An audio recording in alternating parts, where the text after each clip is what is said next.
உங்களுக்காகவே பிரத்யேகமா தயார் பண்ணப்பட்ட இந்த ஒரு ஆழமான அலசலுக்கு உங்களை அன்போடு வரவேற்கிறேன். இன்னைக்கு நாம பார்க்க போற மூலக்கதை மனித மனத்தோட விளிம்புகளை சோதிக்கிற ஒரு கடுமையான உளவியல் பரிசோதனைன்னு கூட சொல்லலாம். ஆமா, இது சாதாரண கதை இல்ல.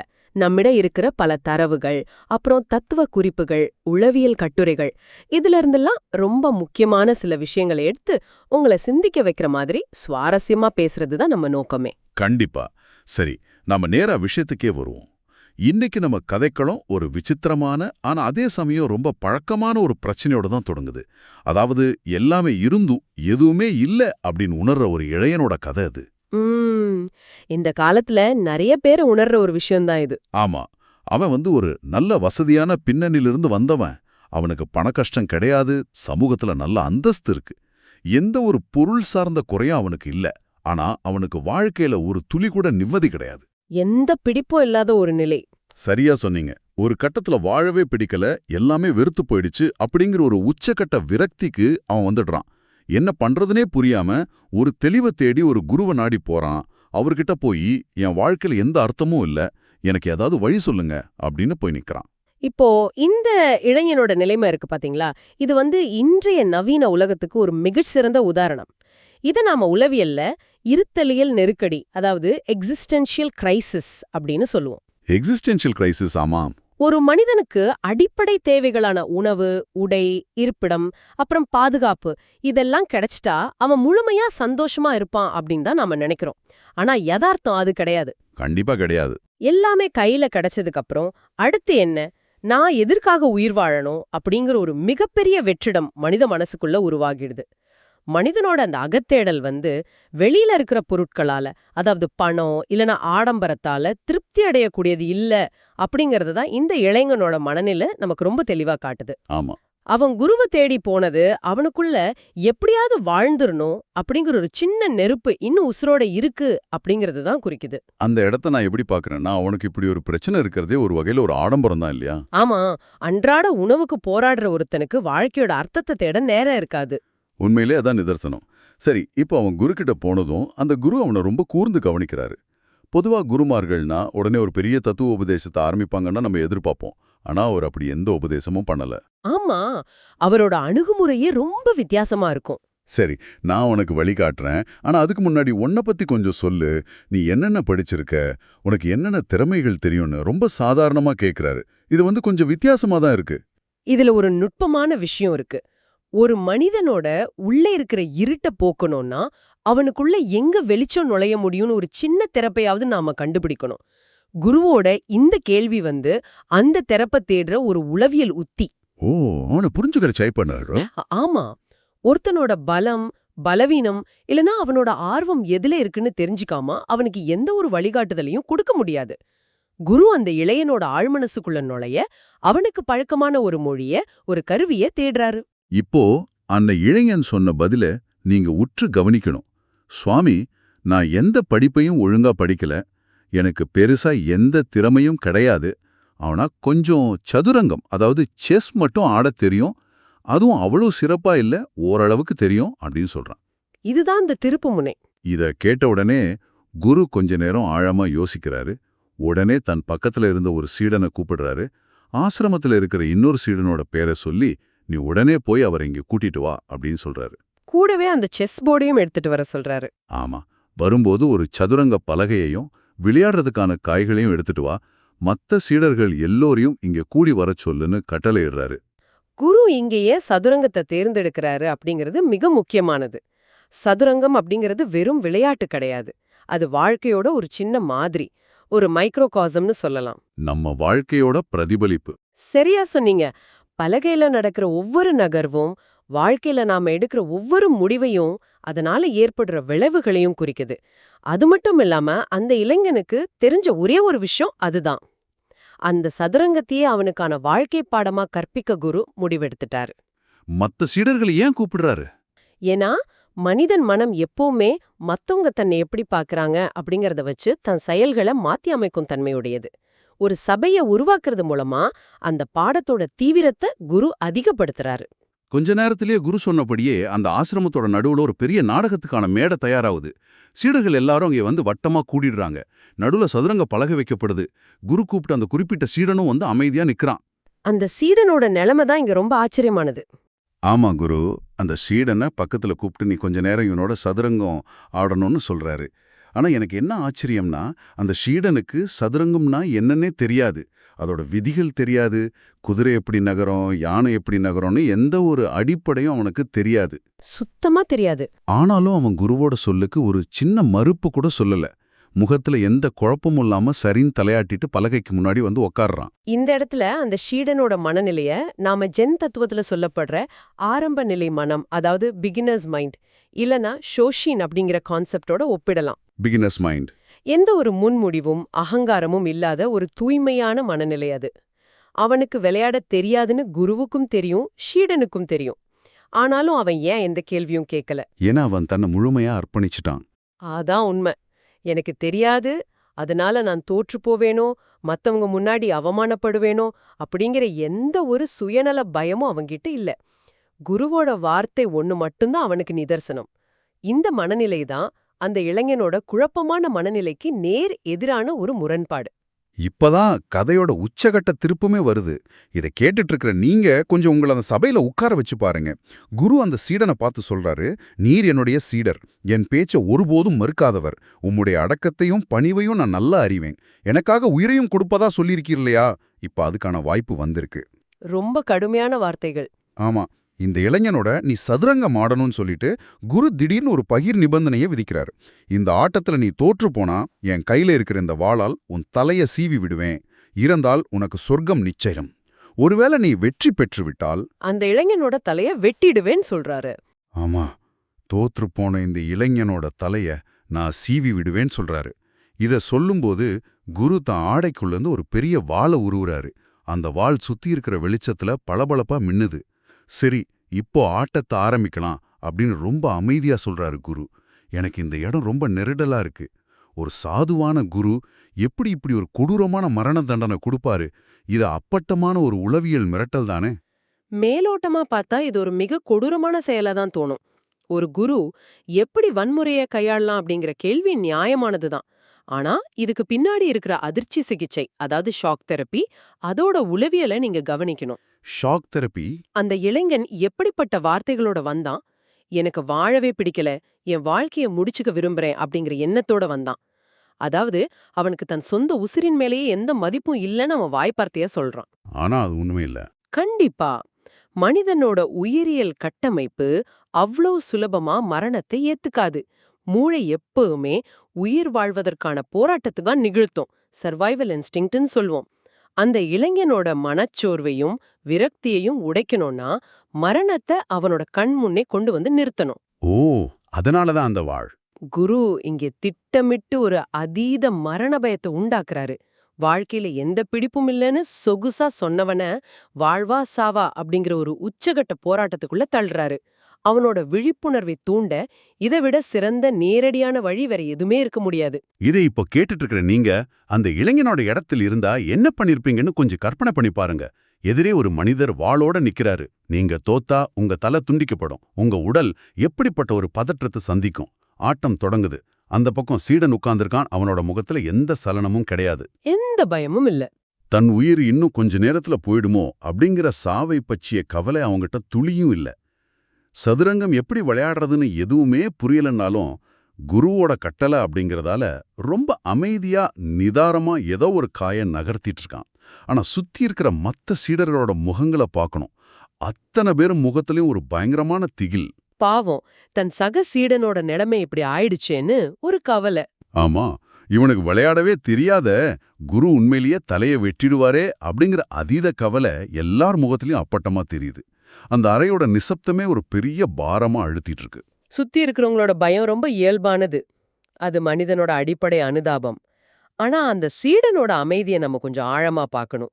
அவன் எந்த ஒரு கட்டாயத்தின் பேர்லோ இல்ல பயத்தின் பேர்லோ அங்க உட்காரல. தான் குறுக்கிட்ட முழுமையா சரணடைஞ்சிட்டோம், இனி நடப்பதெல்லாம் அவர் சித்தம் அப்படிங்கிற ஒரு ஆழமான சரணாகதி நிலை அது. ஒரு முழுமையான அர்ப்பணிப்பு. அவனுக்கு சதுரங்கம் தெரியாட்டாலும் குரு நகர்த்த சொன்னாரு அப்படிங்கிறதுக்காக நகர்த்துறான். அது அவனோட கடமை. எந்த சூழ்நிலையிலயும் எவ்ளோ நிதானமா இருக்க முடியும் அப்படிங்கிறதுக்கு அந்த சீடன் ஒரு உதாரணம். ஆனா அந்த இளைஞனோட நிலைமை அப்படியே தலைகீழ இருக்கு. குரு கையில இருக்கிற பளபளக்கிற வாளை பார்த்ததும் அவனுக்கு கடுமையான உயிர் பயம் வந்துடுது. வாழ்வே பிடிக்கல, எல்லாமே வெறுத்துருச்சுன்னு வேதாந்தம் பேசினவன் தான். ஆனா மரணம் ஒரு வாளின் ரூபத்துல தான் கழுத்துக்கு நேர நிக்கிறத பார்த்ததும் அவனுக்குள்ள ஆழமா புதைஞ்சிருந்த வாழும் ஆசை ஒட்டுமொத்தமா முழிச்சுக்குது. இதுதான் மனித இயல்பு. அவனோட இதயம் வேகமா துடிக்குது, நெத்தியில வியர்க்க ஆரம்பிக்குது. எதிரில இருக்கிற சீடன் காய்களை நகர்த்துறதா அவன் கூர்ந்து கவனிக்கிறான். ஆரம்பத்துல கொஞ்சம் பதற்றமா இருந்தாலும் 2-3 நகர்வுகள்லயே எதிரே இருக்கிறவனுக்கு சதுரமம் பத்தி எந்த ஒரு அடிப்படை அறிவும் இல்ல அப்படிங்கறத அந்த இளைஞன் ரொம்ப தெளிவா புரிஞ்சுக்கிறான். அவ்வளவுதான். அவனுக்கு ஒரு நம்பிக்கை வந்துடுது. ஆமா, அவனுக்குள்ள ஒரு விவரிக்க முடியாத உற்சாகம் பிறந்துடுது. எப்படியாவது தன் உயிரை காப்பாத்திக்கணும் அப்படிங்கிற மூர்க்கமான வேகத்துல ரொம்ப சுறுசுறுப்பா தன்னோட காய்களை நகர்த்த ஆரம்பிக்கிறான். அவனோட ஒவ்வொரு நகர்த்தலும் ரொம்ப துல்லியமா வெற்றியை நோக்கியே இருக்கு. அந்த சீடர் எந்த தற்காப்பும் இல்லாம கொஞ்சம் கொஞ்சமா தோத்துக்கிட்டே வர்றாரு. இதுதான் மனித பரிணாம வளர்ச்சியோட மிக முக்கியமான ஒரு அம்சம். இத போரிடு அல்லது தப்பித்து ஓடு, அதாவது ஃபைட் ஆர் ஃப்ளைட் ரெஸ்பான்ஸ்னு சொல்லுவோம். மரணத்தோட விளிம்புல நிக்கும்போது தான் மனித மூளை தன்னோட அதிகபட்ச திறனை வெளிப்படுத்துது. ஒரு அதீத கவனம் வந்துருது. அந்த இளைஞனோட சுறுசுறுப்பும் கூர்மையான கவனமும் எங்கிருந்து வந்துச்சு? தான் உசிரை காப்பாத்திக்கணும் அப்படிங்கிற அடிப்படை சுயநலத்திலிருந்து தான் அது பிறக்குது. தங்கிட்ட இருக்கிற ஒரு திறமைய பயன்படுத்தி எதிராளிய வீழ்த்தி தான் வாழணும் அப்படிங்கிற ஆழமான உள்ளுணர்வு அது. அந்த நேரத்துல மத்தவங்கள பத்தி யோசிக்க மாட்டான். கண்டிப்பா.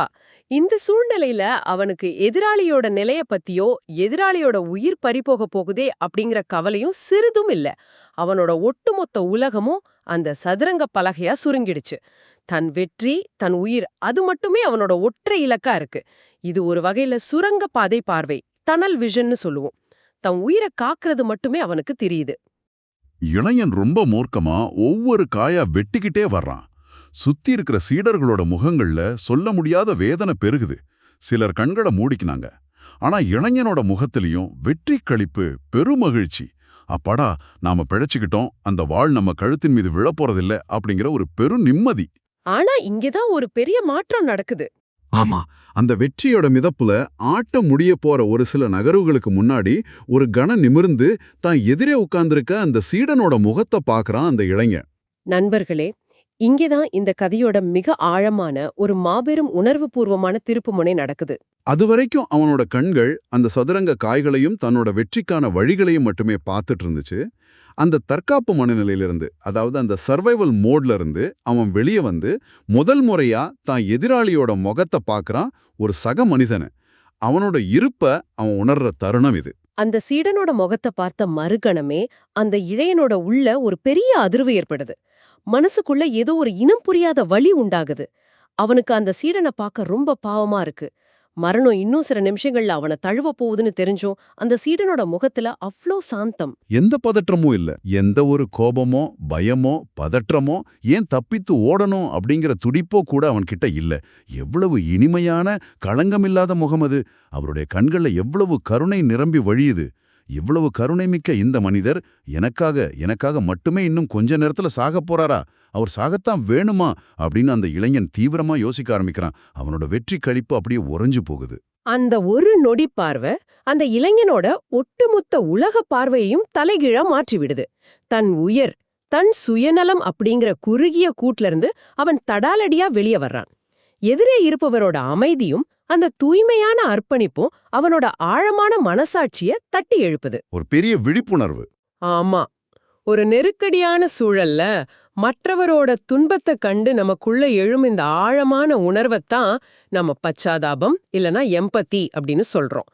அதுவரை ஒரு ஜட பொருளா, வெறும் எதிராளியா தெரிஞ்ச அந்த சீடன் இப்போ ஒரு உயிருள்ள மதிப்புமிக்க மனிதனா அவனுக்கு தெரிய தொடங்குறான். அவனுக்குள்ள ஒரு பெரிய தீவிரமான மனப்போராட்டம் நடக்குது. அவன் தனக்குத்தானே கேட்டுக்கிறான், நான் இப்போ தோற்று போய் இறந்து போனா அதனால யாருக்கு என்ன நஷ்டம்? வாழ பிடிக்காம எந்த இலக்கும் இல்லாம வீணாகி போன என்னுடைய வாழ்வும் சரி சாவும் சரி இந்த உலகத்துல எந்த ஒரு பெரிய மாற்றத்தையும் ஏற்படுத்த போறதில்ல. யாரும் எனக்காக பெரிதா வருந்த போறதில்ல. ஆனா இந்த சீடன் அப்படி இல்ல. ஆமா, இந்த துறவியான எந்த எதிர்பார்ப்பும் இல்லாத இவ்வளவு கருணை மிக்கவர் இறந்தால் அது எவ்வளோ பெரிய இழப்பு, இந்த உலகத்துக்கு, இந்த ஆசிரமத்துக்கு அது எவ்வளவு பெரிய வெற்றிடம். இவ்வளவு தூய்மையான ஒரு நல்ல மனிதர் எனக்காக, என்னுடைய ஒரு சாதாரண வெற்றிக்காக இறப்பதற்கும் நான் காரணமா இருப்பதா? இல்லை, அது மிகப்பெரிய பாவம் அப்படின்னு அவனோட எண்ணங்கள் முற்றிலும் வேறொரு பரிமாணத்தை நோக்கி பயணிக்குது. இதுதான் இந்த மொத்த அலசலிலுமே நாம உற்று கவனிக்க வேண்டிய மிக முக்கியமான பகுதி. இது ஒரு சாதாரண மனமாற்றம் கிடையாது. இது ஒரு மிக ஆழமான உளவியல் விழிப்புணர்வு. தற்கொலை எண்ணத்தோட தன் உயிரே தனக்கு பாரம், தன் வாழ்க்கையில எந்த அர்த்தமும் இல்லைன்னு வந்த ஒருத்தன் முதல் முறையா தன்னை விட பிறரின் உயிர் அதிக மதிப்புமிக்கது, அது பாதுகாக்கப்பட வேண்டியது என முழுமையா ஆழமா உணர்றான். அவனோட ஈகோ அங்க உடையுது. சரியா சொன்னீங்க. அவனோட மனசுக்குள்ள அதுவரை இருந்த நான் அப்படிங்கிற அகங்காரம் சுக்கு நூறா உடைஞ்சு செதறுது. இதத்தான் ஆன்மீகத்துல அகங்காரத்தின் மரணம், ஈகோ டெத் அப்படின்னு சொல்வாங்க. எப்போ அவனுக்குள்ள மற்றவர் அப்படிங்கிற தியாக உணர்வு முளைவிடுதோ அப்போதே அவனோட பழைய விரக்தியான மனிதன் இறந்துடுறான். ஒரு மனிதன் எப்போ தன்னை தாண்டி அடுத்தவங்களுக்காக சிந்திக்க தொடங்குறானோ அப்போதான் அவனோட வாழ்க்கை உண்மையாவே அர்த்தமுள்ளதா மாறத் தொடங்குது. அவனோட இருத்தலியல் நெருக்கடிக்கு இதுதான் சரியான மருந்து. அந்த தியாக உணர்வு அவனுக்குள்ள வந்த மறுகணமே அவன் ஒரு அதிரடியான முடிவு எடுக்கிறான். இல்ல, நான் வெற்றி பெறக்கூடாது, நான் தோற்று போகணும், இந்த சீடன் வெற்றி பெறணும், அவனோட உயிர் கட்டாயம் காப்பாற்றப்படணும் அப்படின்னு தீர்க்கமா தனக்குள்ள முடிவெடுக்கிறான். தன் உயிரை கொடுக்க துணிஞ்சுட்டான். தான் தோற்றால் அந்த வாள் தன் கழுத்தை அறுக்கும் அப்படிங்கிற முழுமையான உண்மை தெரிஞ்சும் அவன் அந்த துணிந்து செய்றான். உடனே தான் அதுவரை கட்டியெழுப்பிய வெற்றி வியூகங்களையெல்லாம் உடைத்து வேணுனே கண்ணா பின்னாவென்று தப்பு தப்பா விளையாட ஆரம்பிக்கிறான். தன் காய்களை எல்லாம் எதிராளிகிட்ட வழியச் சென்று வெட்ட கொடுக்கறான். அவனோட ஒவ்வொரு நகர்த்தலும் அவனோட சொந்த தோல்விய, அதாவது அவனோட மரணத்தை நோக்கியே ரொம்ப வேகமா பயணிக்குது. தான் உயிரை தியாகம் செய்ய அவன் முழுமையா துணிஞ்சிட்டான் அப்படிங்கிறத அவனோட ஆட்டம் சுற்றி இருக்கிற அனைவருக்கும் வெளிச்சம் போட்டு காட்டுது. தன் வெற்றிக்காக தன்கிட்ட இருக்கிற திறமைய பயன்படுத்துறது மனித இயல்பு. ஆனா பிறர் நலனுக்காக தன் திறமைய பின்வாங்க செய்யறது, தோற்று போவது அதைவிட சிறந்த ரொம்ப கடினமான மனித பண்பு. ஒரு விஷயத்த வெல்வதற்காக ஆடுறதை விட எதிராளி ஜெயிக்கணும் அப்படிங்கிறதுக்காக திட்டமிட்டு தோற்பது மிக கடினமான காரியம். ஆமா, தோக்குறது அவ்வளோ சுலமா இல்ல. சதுரங்கத்துல தன் ராஜாவை காப்பாத்த மத்த காய்களை தியாகம் செய்யறது தான் வழக்கம்.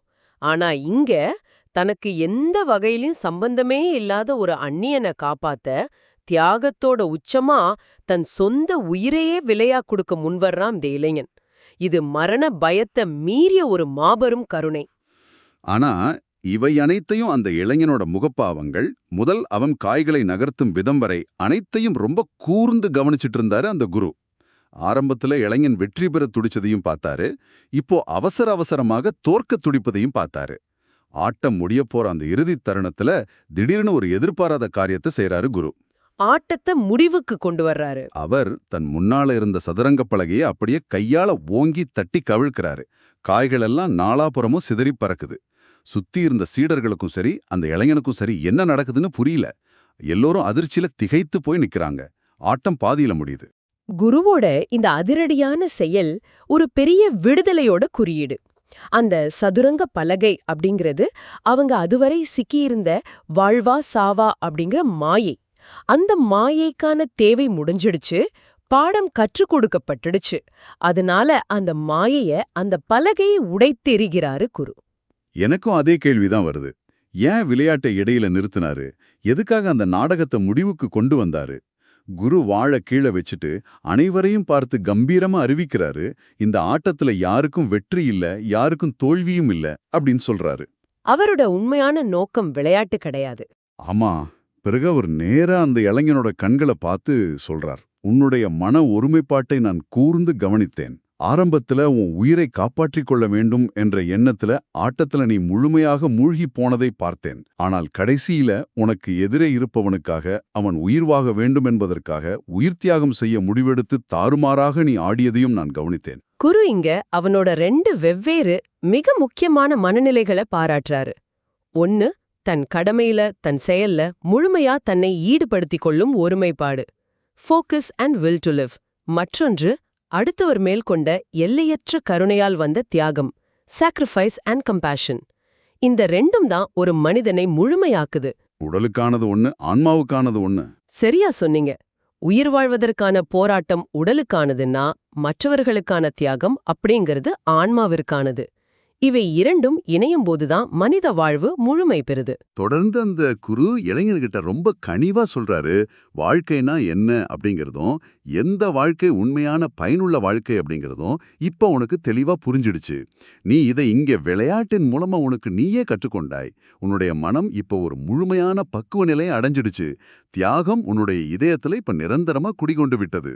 உங்க குரு சொல்லும் அடுத்த வரி மிக ஆழமான உளவியல் உண்மையை கொண்டுள்ளது. அந்த தியாக உணர்வு எங்கிருந்தோ வெளியிலிருந்து உனக்கு வரல, அது உனக்குள்ளிருந்து தான் வந்தது. உனக்குள்ள இருந்த அந்த நல்லியல்பை, அந்த அன்பை நீயே இப்ப அடையாளம் கண்டு கொண்டாய். நமக்குள்ளேயே இருக்கிற ஒரு விஷயம். ஆமா, அன்பு, கருணை, தியாகம் எல்லாமே மனிதனுக்குள்ள பிறப்பிலேயே இருப்பதுதான். யாரும் அதனை வெளியிலிருந்து கடன் வாங்க முடியாது. ஆனா உலக மாயைகள்லயும் எல்லாமே கிடைத்து விட்டதே அப்படிங்கிற சலிப்பிலையும் விரக்தியிலையும் அதை நாம ஆழமா புதைச்சு மறந்துடுறோம். அதை தோண்டி எடுக்க ஒரு கடுமையான நெருக்கடி இல்லனா இது போன்ற ஒரு குரு தேவைப்படுறாரு. இறுதியா குரு அந்த இளையனுக்கு ஒரு புதிய வாழ்க்கையை, ஒரு புதிய திசையை வழங்குறாரு. இனிமேல் கொஞ்ச காலம் நீ இங்கேயே எங்கள் ஆசிரமத்தில் இருந்து விட்டு போகலாம். இனி உன்னுடைய வாழ்வு ஒரு பயனுள்ள வாழ்வாக அமையும் அப்படின்னு சொல்றாரு. வாழவே பிடிக்கல, வாழ்க்கையில அர்த்தமே இல்லைன்னு விரக்தியோட வந்தவன் இப்போ எதற்காக வாழணும் அப்படிங்கிற தெளிவோடு ஒரு புதிய மனிதனா அங்க நிக்கிறான். இதை நாம நமது வாழ்க்கையோட எப்படி பொருத்தி பார்க்கறது அப்படிங்கிறது தான் இங்க முக்கியம். வாழ்க்கையோட அர்த்தம் அப்படிங்கிறது நமக்காக மட்டுமே வாழ்வதில் இல்ல. நாம எவ்வளவு வசதியுடன் இருக்கோம், எவ்வளவு செல்வங்களை சேர்த்திருக்கோம், எந்த பதவியில இருக்கோம் அப்படிங்கறதுல வாழ்க்கையோட முழுமை இல்ல. கண்டிப்பா இல்ல. அடுத்தவங்களுக்காக சிறு சிறு தியாகங்களை செய்யும் போதுதான், மற்றவர்கள் முகத்துல ஒரு சிறு புன்னகைய வரவழைக்க நாம கொஞ்சம் இறங்கி வரும்போதுதான் நம் வாழ்க்கைக்கு உண்மையான அளப்பரிய மதிப்பு கிடைக்குது. பலரும் தாங்க ஏன் வாழ்றோம், எதற்காக ஒவ்வொரு நாளும் இயந்திரம் போல உழைக்கிறோன்னு தெரியாமலே ஒரு சலிப்பான வாழ்க்கைய வாழ்ந்து வராங்க. அவங்களுக்கு இந்த கதை ஒரு மாபெரும் திறவுகோல். இதை இப்போ கேட்டுட்டு இருக்கிற நீங்க கொஞ்சம் நிதானமா சிந்திச்சு பாருங்க. நீங்களும் உங்க வாழ்க்கையில இந்த இளைஞனைப் போல ஒரு முறை உங்களை நீங்களே ஒரு ஆழமான சுயபரிசோதனை செஞ்சுக்கிட்டா என்ன? இந்த உண்மையை உணர்றதுக்கு உங்க தலைக்கு மேல ஒரு கத்தி தொங்கணும் அப்படிங்கிற அவசியம் கிடையாது. நாம நமக்காக மட்டுமே ஓடுறோமா, இல்ல நம்மை சுற்றியுள்ள மனிதர்களுக்காக, குறைந்தபட்சம் நம் அன்புக்குரியவர்களுக்காவது எப்பவாவது சிறு தியாகமாவது செஞ்சிருக்கோமா அப்படின்னு சிந்திப்பது ரொம்ப அவசியமானது. நிச்சயமா அந்த சுய பரிசோதனை தான் நம் ஒவ்வொருவருக்குள்ளும் உறங்கிக் கொண்டிருக்கும் அந்த தியாகம் மற்றும் கருணை அப்படிங்கிற பொக்கிஷத்தை வெளிக்கொண்டு வரும். அதுதான் நம் வாழ்க்கையை நகர்த்தும் உண்மையான எரிபொருள். ரொம்ப ஆழமான ஒரு பார்வையை கொடுத்தீங்க. சரி, இந்த ஆழமான அலசலை நிறைவு செய்வதற்கு முன்னாடி உங்களுக்கு ஒரு புதிய சிந்தனையை கொடுக்க விரும்புறேன். இந்த கதையில அந்த இளைஞன் ஒரு நொடியில தன் உயிரை தியாகம் செய்ய துணிந்தான். அது ரொம்ப பெரிய விஷயம்தான். நம்ம தியாகம்னாலே இப்படிப்பட்ட ஒரு பெரிய வியக்கத்தக்க செயலை தான் நினைக்கிறோம். ஆனாலும் கொஞ்சம் மாற்றி யோசிச்சு பாருங்க. வாழவே பிடிக்காத ஒருவன், தனக்குள் 1000 இருத்துகளை சுமந்து கொண்டு எந்த பிடிப்பும் இல்லாம உணரும் ஒருவன், தன் குடும்பத்துக்காகவோ தான் நேசிக்கும் மனிதர்களுக்காகவோ இந்த சமுதாயத்துக்காகவோ தினமும் காலையில எழுந்து தன் முகத்துல ஒரு புன்னகையை வரவழைத்து கொண்டு தன் வாழ்நாள் முழுவதையும் வாழ்ந்து காட்டுவது ஒரே நொடியில உயிரை விடுவதை விட மிகப்பெரிய தியாகம் இல்லையா? சாவது எளிது, ஆனா மற்றவர்களுக்காக ஒவ்வொரு நாளும் தொடர்ந்து வாழ்வது என்பது மாபெரும் தியாகம். உங்களோட அன்றாட வாழ்வில் நீங்க மற்றவர்களுக்காக செய்து வரும் அமைதியான தியாகங்கள் என்னன்னு சிந்திச்சு பாருங்க. அந்த சிந்தனை உங்கள் வாழ்க்கையோட அர்த்தத்தை உங்களுக்கு உணர்த்தும்.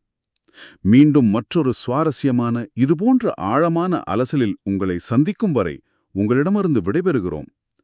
தொடர்ந்து சிந்திப்போம், தியாகத்தோடு வாழ்வோம்.